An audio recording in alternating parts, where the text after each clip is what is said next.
आमाशय का कैंसर हालांकि इंडिया में बहुत कॉमन नहीं रहा, लेकिन धीरे-धीरे इंडस्ट्रियलाइजेशन के साथ-साथ में यानी औद्योगिक विकास के साथ-साथ में और रेडिएशंस और पॉल्यूशन के खतरे के बढ़ने के साथ में धीरे-धीरे आमाशय के कैंसर कॉमन होते चले जा रहे हैं। इंडिया में भी बेहद कॉमन होते चले जा रहे हैं। आइए हम आज इस पर डिस्कशन करें कि कौन-कौन से लोग रिस्क फैक्टर में हैं आमाशय के कैंसर को लेकर के। मैं doctor Indresh Dikshit, consultant gastroenterologist, आवश्यकता गैस्ट्रो और गायनिक केयर पर। आमाशय के कैंसर के रिस्क फैक्टर्स को हम अधिकतर 2 टॉपिक्स में बाँटते हैं। एक तो टॉपिक ये रिस्क फैक्टर जो कि जेनेटिकली इन्हेरेंट रिस्क फैक्टर है। जैसे किसी बेल्ट में, किसी एरिया में अगर आमाशय के कैंसर कॉमन है, यदि आप ये जानते हैं कि इस बेल्ट में, इस जगह पे फैमिली हिस्ट्री में, परिवारीजनों में कहीं भी आमाशय के कैंसर की अगर कोई हिस्ट्री रही है, तो आपको ज़्यादा अलर्ट रहना है। इसके अलावा कुछ-कुछ एरिया जिनमें कि हेवी मेटल्स की पानी में मिलावट है, एच पाइलोरी की मिलावट है, या फिर कि आपके परिवारीजन किसी रिलेटिव्स को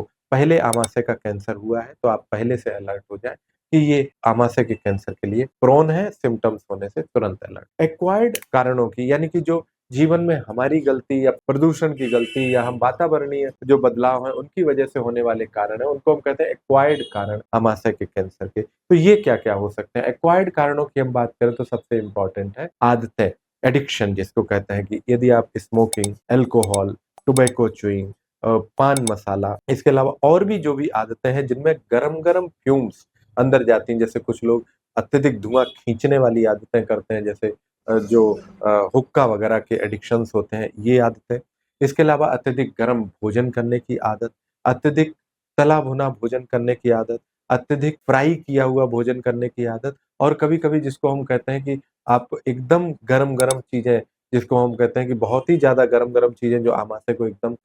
परेशान करने वाली आदतें हैं, ये भी आमाशय के कैंसर के रिस्क को बढ़ाती है। इसके अलावा यदि आप ऐसी बेल्ट में रह रहे हैं जहाँ पर गैस्ट्रिक अल्सर, आमाशय के अल्सर होने के ज़्यादा चांसेस हैं। यदि आप बहुत स्ट्रेस में रहते हैं, उससे आमाशय के अल्सर हो रहे हैं। यदि आप Helicobacter pylori, H pylori bacteria जो कि पानी में इन्फेक्शन पैदा करता है, खाने में इन्फेक्शन पैदा करता है, ये आमाशय के कैंसर का ज़बरदस्त फोररनर है, यानी कि ये आमाशय के कैंसर कराने का इम्पोर्टेंट कारण है। इसके अलावा यदि आपके पानी में आर्सेनिक, लेड वगैरह हेवी मेटल्स की मिलावट है, आप किसी ऐसे ज़ोन में हैं जहाँ पर खनिज पदार्थ ज़्यादा मिलते हैं, जहाँ इंडस्ट्रियल ज़ोन है, उनमें भी आमाशय के कैंसर होने के रिस्क फैक्टर्स ज़्यादा है। तो हम कहें इन्हेरेंट में फैमिली हिस्ट्री,